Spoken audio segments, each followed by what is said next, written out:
Good afternoon, everyone. Welcome to Port Credit North once again. You'll notice that we're not on the dock today. We're actually sitting in front of the fire. The wind, nice temperature, but the wind is too strong, so we had to move in here today. Not sure where Mr. Turner is right now, but I'm hoping he will join us. But I thought I'd just give you an overview of what we're going to do today. We're going to actually look at chapters 1, 2, and 3. Part of the assignment I'd asked you to do was to look at the three parties. What you'll notice, there's a dinner party, there's the party at Myrtle's, and then there's the party at Gatsby's. And so we're going to look at those, we're going to look at the characters, and we're going to do some analysis of that. Oh my. Honey, I'm home. What's going on? Is it a lit talk by the dock? Or the literary fireside chat? Oh, well, nothing is more satisfying than after you've come out of the bush cutting wood all day than to sit down and have a little fireside chat about some literature. Let's get at her. So welcome back, Streetsville Secondary School North. Go Tigers again. Who would win between a warrior and a tiger?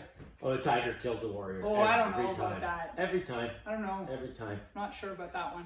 Anyway. I gotta take my hat off. It's cold out there, but nice and warm in here. You're definitely... I'm thinking about maybe giving myself a little bit of a shave while we're doing this, if that's okay. Anyway, go ahead. All right, let's get going, shall we? All right. Okay, so we talked last time about the first 2 pages.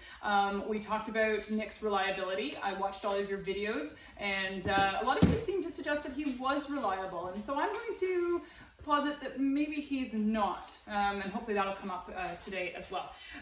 One thing I just wanted to mention to you is there's one line on page 4, at least of my text, and he says, Nick says, I had that familiar conviction that life was beginning over again with the summer.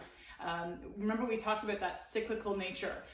Spring is birth, and then summer is that youth of life. And so because this novel takes place in the summer, we need to pay attention to that. I feel like I'm in the winter of my life. Perhaps. All right.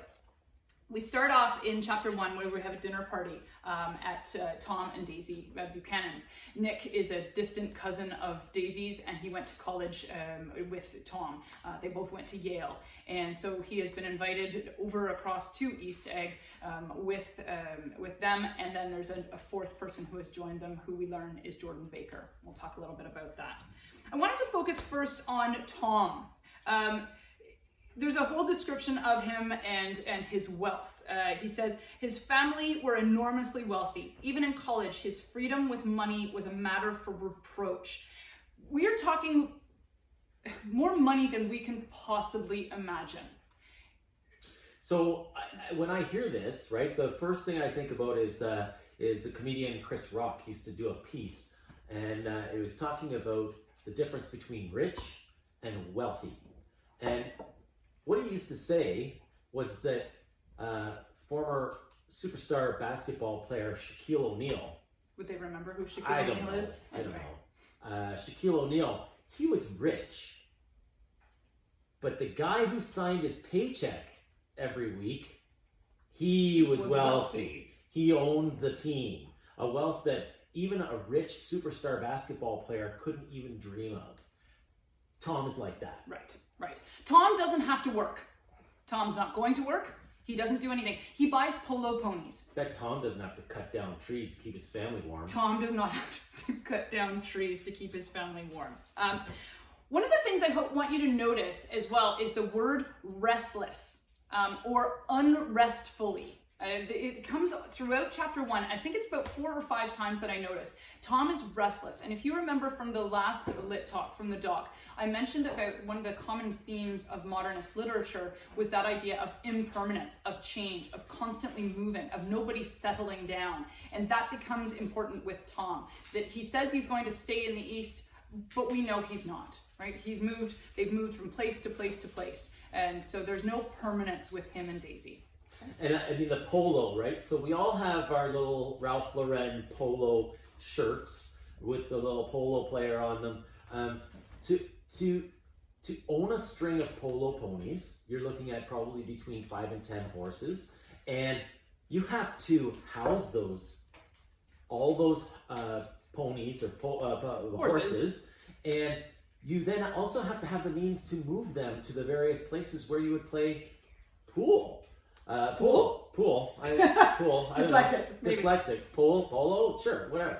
And so what we come to understand is that if you ever hear about polo, it is a game. It's the sport of kings. Oh, jeez. Boy. That was not rehearsed. Okay? I promise you it was not. And so when we start to think about the immense wealth that Tom possesses, it goes off the charts. It's beyond what we know. Right, and they'll talk about his house. We'll talk about sort of the position that they have in society. They are East Egg. Remember, Gatsby and Nick are West Egg, and we'll come back to that. So let me just egg. Got it. Chicken. All right. I want you to just pay attention to the description that Nick gives us of Tom, and it's important. So bear with me while I read it out. He had changed since his New Haven years. New Haven is where Yale is. Now he was a sturdy, straw-haired man of 30, with a rather hard mouth and a supercilious manner. 2 shining, arrogant eyes had established dominance over his face and gave him the appearance of always leaning aggressively forward. Not even the effeminate swank of his riding clothes could hide the enormous power of that body. He seemed to fill those glistening boots until he strained the top lacing, and you could see a great pack of muscle shifting when his shoulder moved under his thin coat. It was a body capable of enormous leverage, a cruel body. All right, a couple of things I want you to pay attention to. First one is the fact that he is straw-haired. Where do we see straw, Mr. Turner? Well, we see straw, generally speaking, for the polo ponies, but also you would have a scarecrow, which is made of straw. Good. And it's kind of funny that a scarecrow is made of straw because the purpose of the scarecrow is to look like it's a human being. Mm-hmm. And yet, it's not. There's nothing in it. And so what we kind of might draw some conclusion on is that because he's straw-haired, maybe there's not very much substance, and maybe he's not very human or humane human. Perfect. Oh, I got well done. You self high five. Level good. Level 4 plus. We're going to be looking at a poem after our study of Gatsby called The Hollow Men by T.S. Eliot. It was written the same year as Gatsby, and it has this same idea. In fact, Eliot mentions scarecrows, that they are leaning up against things, that they cannot stand on their own. And this ties back to that idea of stasis, of standing for something. These are hollow people with nothing to them. Okay. We'll continue on. He then says he has a supercilious manner. Please make sure you understand what sounds like he's a really nice guy. Super, and he's maybe funny. Supercilious. Supercilious means fake. Okay, wow. Thank you. And then the last part is the cruel body. And I think what you have to understand here is that Tom's physicality reflects his personality, reflects his character. Supercilious, also a synonym, is something that I sometimes call you, haughty, but it's spelled different, H-O-T-T-I-E or H-A-U-G-H-T-Y, haughty to mean arrogant to the extreme. You are haughty for sure, but oh my God, that's not. Anyway, all right. A little bit later down on the page, he says, "I've got a nice place here," he said, his eyes flashing about restlessly. Okay, there comes that word again. And there's that arrogance, right? Right. I've got a nice place here, don't I? Look at me. Look at how successful I am. Look at the beautiful things that I have. But he hasn't done anything to deserve those things. He hasn't earned it. He's just inherited it all. If you have seen the 2013 version of of Gatsby, excuse me for a second. If you have seen it, you'll see the home that they live in. It's really quite incredible. And again, Tom is riding one of his horses through the main yard. It's quite incredible. All right, let's continue on. And I want to actually talk about the 2 women that we are introduced to. Nick says, the only completely stationary object in the room was an enormous couch on which 2 young women were buoyed up as though upon an anchored balloon. They were both in white, and their dresses were rippling and fluttering, as if they had just been blown back in after a short flight around the house. Mr. Turner, any thoughts on that? Well, I mean, these it seems like they're pretty just hanging around. They not are. doing a lot. They don't have to do anything. They don't have to do anything. They're enormously wealthy. Right. But I think the other thing is that they have nothing to anchor them down. No. They just float about. And again, if we look at Tom being restless, straw, there's nothing solid in these people, right? All they do, at one point, Jordan gets up and she says, oh, I've been on this couch all day. I'm so stiff, right? Because I haven't done anything, okay? Maybe she's social distancing. I think it's actually physical distance now. We're supposed to be physical. I think social distancing is a faux pas, as far as I understand. Why are we... Anyway, all right? Notice that Tom says that when he's talking about Jordan, he says that her chin was raised a little, right? And we get this idea of this snob, as if she was balancing something on her chin. Snotty? Snotty? Snooty. Snooty. Snooty. Ferris Bueller's Day Off. There you go. Can't ever let All right. go. And then we meet Daisy. The other girl, Daisy, made an attempt to rise. She leaned slightly forward with a conscientious expression. Then she laughed, an absurd, charming little laugh. And I laughed too and came forward into the room. Notice, she made an attempt to rise. She didn't actually do it, but she made an attempt. So a couple of things here. We can look at her attitude of she doesn't need to, right? You don't have to stand up, but most of us would stand up when a guest comes in. But she cannot physically do it. She makes an attempt and then just can't be bothered. Then she continues on and she says, I'm paralyzed with happiness, right? You're paralyzed. She can't move. She can't do anything. She's so happy to see Nick. And I think this becomes really important. Well, it's this idea of paralysis, right? Where there's an inability to move. Right. And move forward and move in an appropriate manner. Yeah. And that she, by making everything so important, nothing is. Right. And that's really key with Daisy, I think. All right? Nothing like a good cup of coffee when you come in. After chopping wood all day. After you chop wood all day. The other important thing that you have to pay attention to with Daisy is her voice. Nick mentions it all the time, and so does Gatsby once we meet him.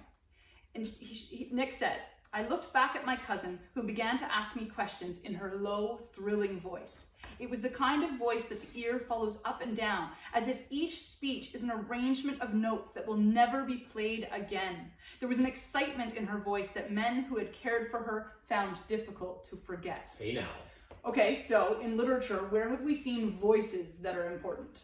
Well, so we remember what are called the sirens. Mm-hmm. Okay, and the sirens were not wah wah wah wah wah. I don't think anybody was suggesting that that's what so they the were. Sirens were beautiful women with beautiful voices who would call out to mariners. Yep. Those men who were involved in sailing their ships, and the whole purpose of the sirens were to lure the boats and their captains to dangerous waters where they would run aground. Right. And cause damage. I wonder if Fitzgerald was thinking that when he suggested that Daisy had a really unforgettable voice. Wah wah wah wah wah wah. No.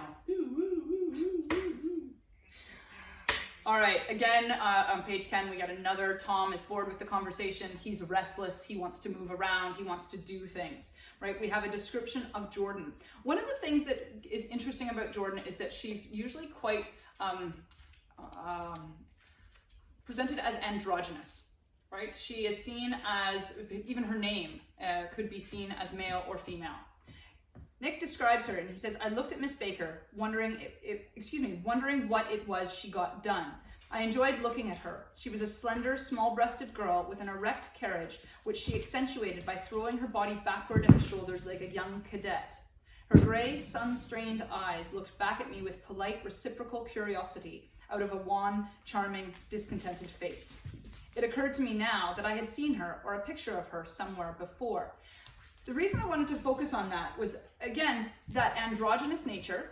He compares her to a male, a young cadet, and then talks about her eyes as gray and sun-strained.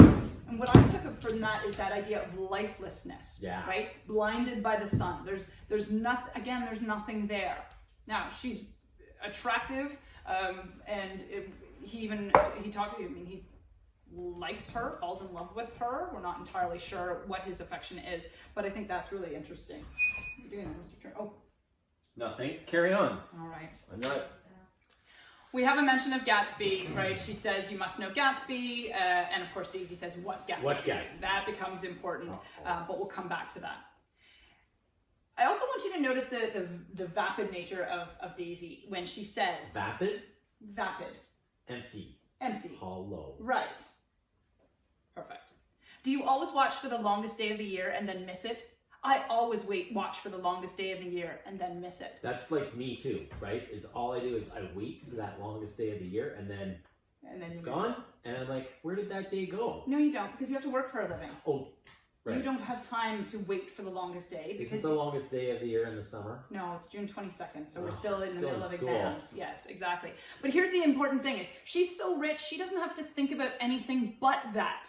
And then, of course, it goes out of her mind. She doesn't have to think about it anymore, or she forgets it, right? This is the emptiness of Daisy, right? Who thinks about, oh, I'm going to wait for the longest day of the year? No, we don't, right? But this is what she says, okay? Notice there's a suggestion, her knuckle is black and blue. We know that there's been some physicality there, or physical altercation with Tom as well.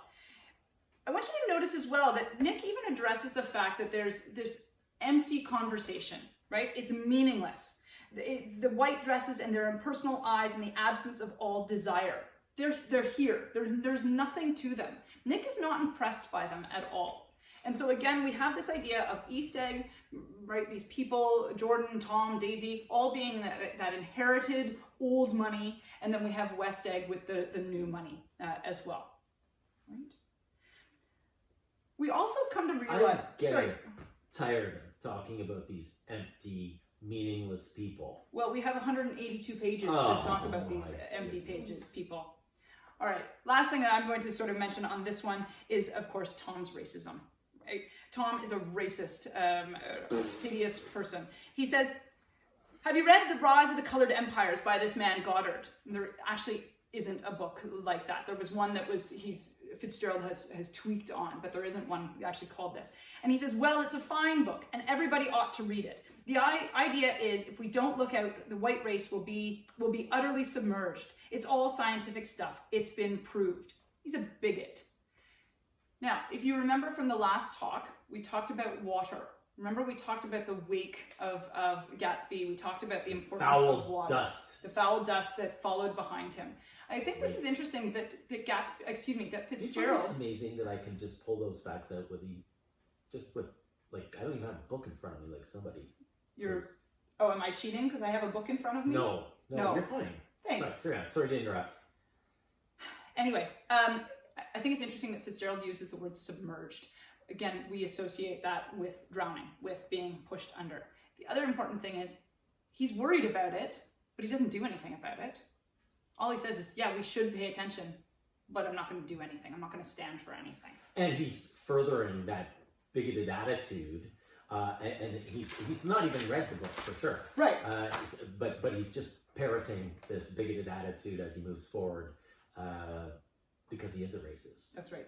Dirty, bad racist. And he is, absolutely, and a violent one. Yeah. All right. I'm going to move forward. We are introduced, obviously, to the idea of Myrtle. We don't know who she is, but Myrtle the Jordan, turtle.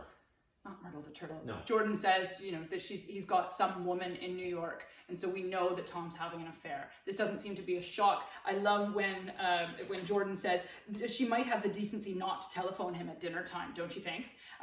Because that's the thing that's most important about this. Right? It is upsetting when your girlfriend calls during dinner time. Is it? It can really have a negative impact on dinner? Yeah. Yeah. So. All right. We'll continue on. The last thing I just wanted to... I've heard.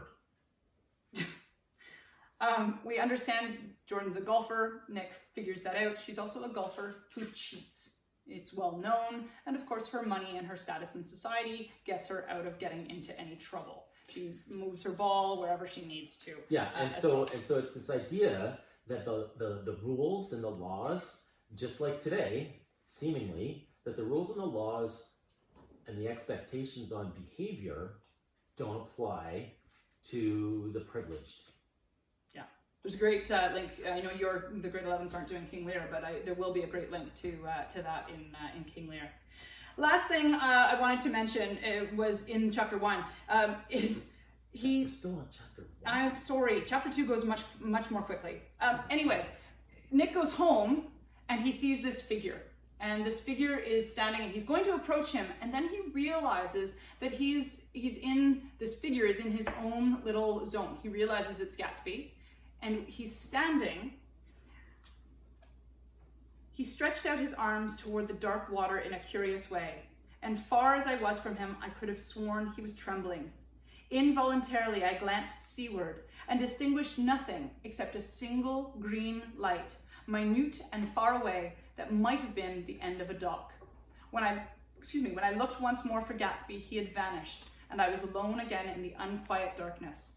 Ladies and gentlemen, you can't see from where the camera is right now, but when we bought our cottage, I remember seeing Mr. Turner standing out on the dock because our neighbors across the bay actually had a green light at the end of their dock. And sure enough, yes, Mr. Turner was standing with his arms out playing Gatsby. I'm Gatsby.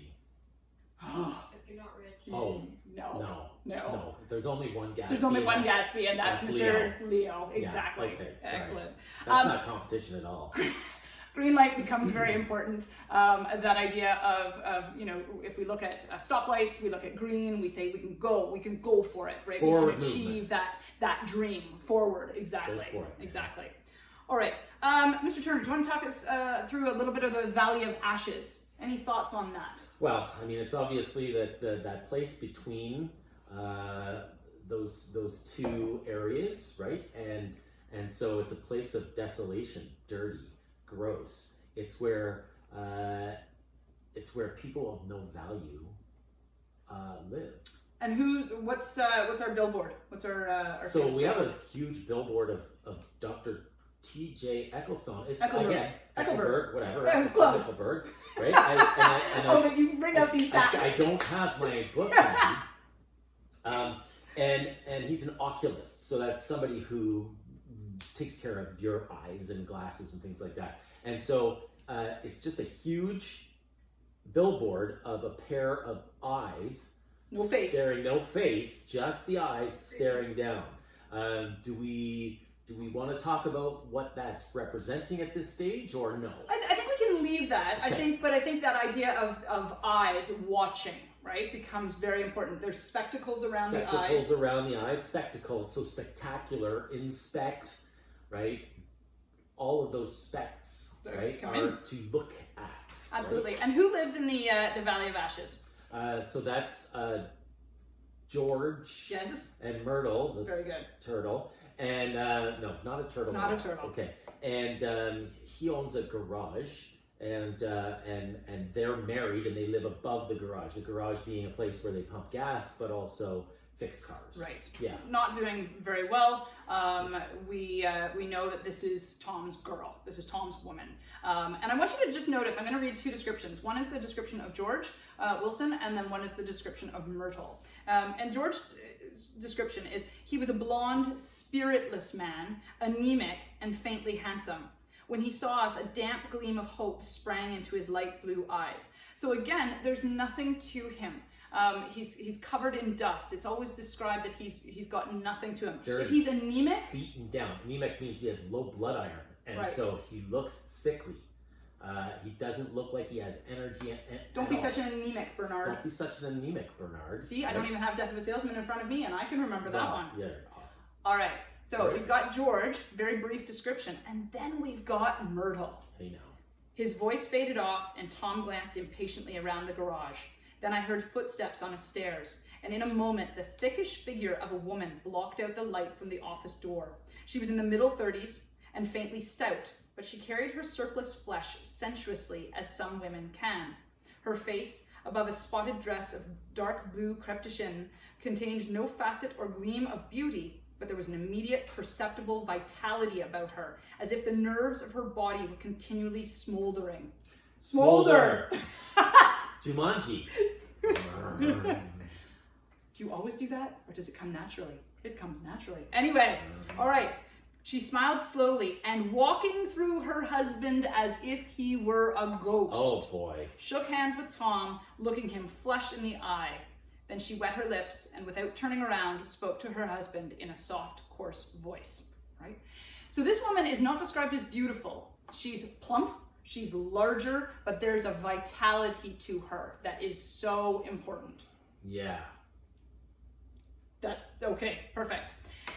Wilson, we get a little bit more information. A The white, class has done Death of a Salesman? well, they would have done it in grade 11. Okay. Yeah. So if you remember the description of Happy in Death of a Salesman, Miller suggests that he wears sexuality like a piece of clothing, like it drips off of him.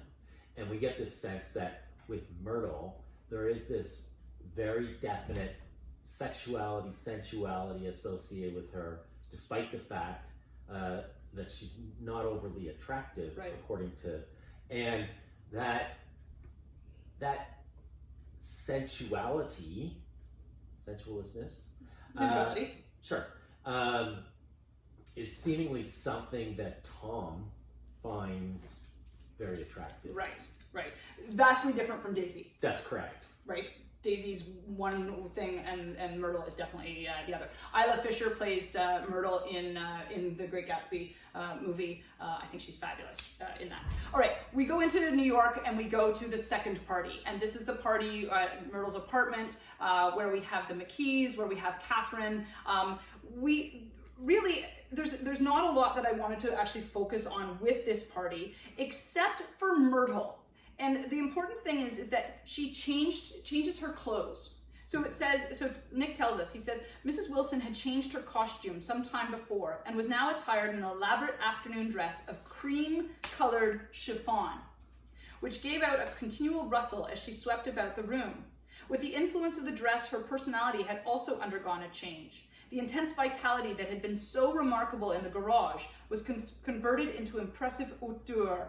Her laughter, her gestures, her assertions became more violently affected moment by moment, and as she expanded, the room grew smaller around her, until she seemed to be revolving on a noisy, creaking pivot through the smoky air. And this is important in that in her place as Tom's mistress in her own apartment, she's now changed her behavior. And in King Lear, we'll see this, nothing am I changed but in my attire. And yet, Myrtle changes her outfit and changes her whole persona.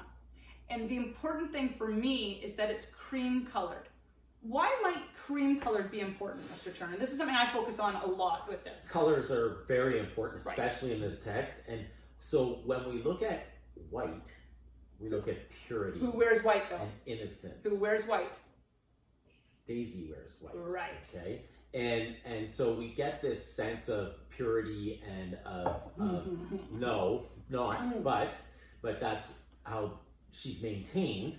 And then we have Myrtle, who's wearing cream colored. So that's dirty white. Right. It's white that maybe comes from the Valley of Ashes because it's dirty and it's not quite pure. there. It's not quite there. That's it's not, right. Yeah. And That's so right. yeah. Yeah. Excellent. Excellent. Yeah. Well done. Thank you. And then Mrs. McKee comments on her dress and she says, oh, it's just a crazy old thing. I just slip it on sometimes when I don't care what I look like. And there's my favorite Christmas movie and my entire family groans when I say, oh, we should watch it. It's called It's a Wonderful Life. No. Just like that. And there's a character and her name's Violet and she says that same thing as she flips her hair and she says, oh, I just put this on when I just don't care what I look like. And so it's the same sort of line here, which I think is great. All right, really there's not much more that I wanted to focus on, with the exception of Nick telling us that he's drunk for the second time in his life that afternoon. Right. Right? And I think we need to deal with the ellipses. Oh, I'd forgotten, thank you. That's what I'm here for. Absolutely, absolutely. Last thing about chapter 2 is the ellipsis. This becomes very important, okay? Taking my hat from the chandelier, I followed. Come to lunch someday, he suggested. This is Mr. McKee. As we groaned down in the elevator. Ugh. Where? Anywhere. Keep your hands off the lever, snapped the elevator boy. Oh, I beg your pardon, said Mr. McKee with dignity. I didn't know I was touching it. All right, I agreed. I'll be glad to. ... I was standing beside his bed, and he was sitting up between the sheets, clad in his underwear, with a great portfolio in his hands. Beauty and the Beast, Loneliness, Old Grocery Horse, Brooklyn Bridge... ... Then I was lying half asleep in the cold lower level of the Pennsylvania station, staring at the Morning Tribune and waiting for the 4 o'clock train. Wow, lots going on there. Yep. Okay, this is where it gets a little bit dicey when you're talking about these kinds of things because there's a lot of sexuality in this. First thing is that when they're talking about groaning down in the elevator boy, who's the person who would operate the elevator, that elevator would be operated by a lever. And the elevator boy suggests to Mr. McKee, get his hand off the lever. We're left with this understanding that maybe that's the elevator boy maybe suggesting he shouldn't be touching something in the elevator. Then we see that that Nick is standing beside Mr. McKee's bed, naked. Not No, naked. he's not. He's Mr. not. Mr. McKee's in his underwear. Is in his underwear, and But we've gone from the elevator, there's a whole bunch of missing time. and then an ellipsis means there's missing information. Correct. So And time. what can right? we draw? What conclusions can we draw? This is my proof that Nick's not reliable. He's not reliable. He's not telling us. Remember he the picked and chose what Exactly. he wanted to include in this book, and he leaves out a big section of stuff that maybe is not super flattering to him, especially given the time of life there, Right. In the 1920s and 30s. And right? there is an argument by a lot of critics that Nick is homosexual, and that is why he's attracted to Jordan and her androgynous nature,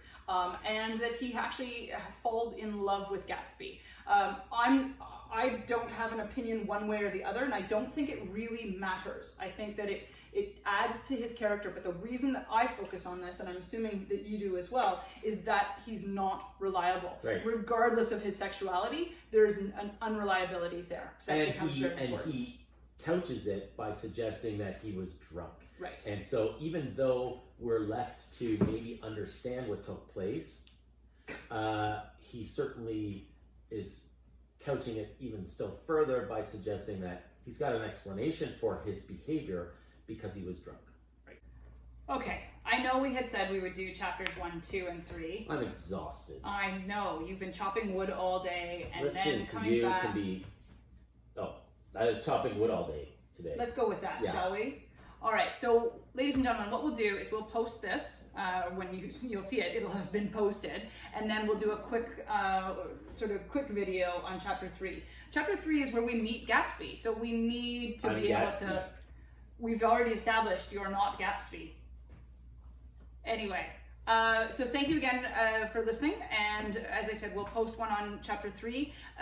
Please make sure that you're reading chapters 4, 5, and 6 because we will be posting an assignment for that, and that has to do with looking at important quotations of those 3 chapters. Remember, it's only 182 pages, folks. You should be able to read the entire novel quite easily. It shouldn't be a problem, old sport.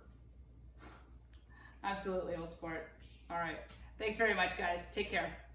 Peace out. Toodles. Go Tigers. I then have to say, go Warriors. You Go don't have Warriors. to.